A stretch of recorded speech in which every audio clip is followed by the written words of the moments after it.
It was the last day of college, and something that James had been hoping for a long time finally occurred. He had been eyeing a certain teacher, one he believed shared his desires. As the graduation ceremony ended, she appeared before him, introducing herself as Rachel. Excited about finally being able to strike up a conversation, they both hit it off and started conversing.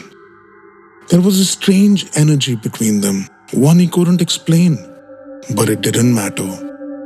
They spent the night talking and drinking, the hours passing like a blur.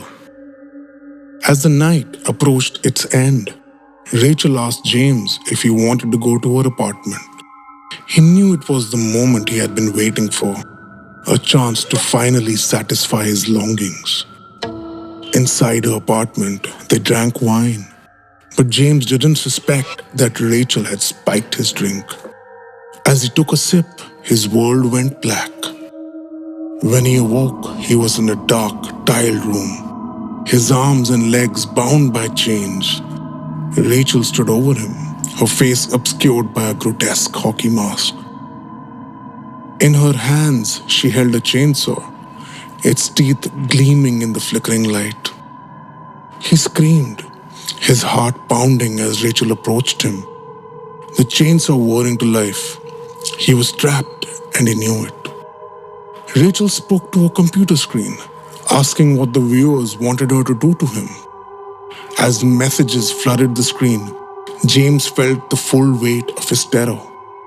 This was no ordinary kidnapping. It was a twisted game, one where he was the pawn.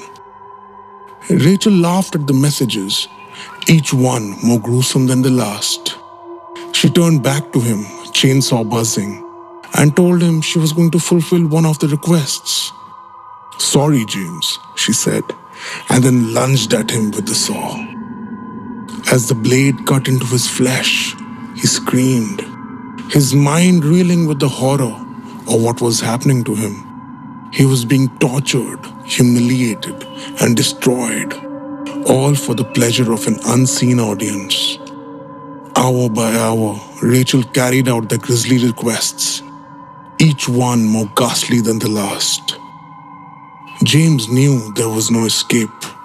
He was trapped in this dark corner of the web, a victim of the internet's twisted desires. The sickness of the world he lived in and the darkness of its corners were the last things he thought of before he took his final breath.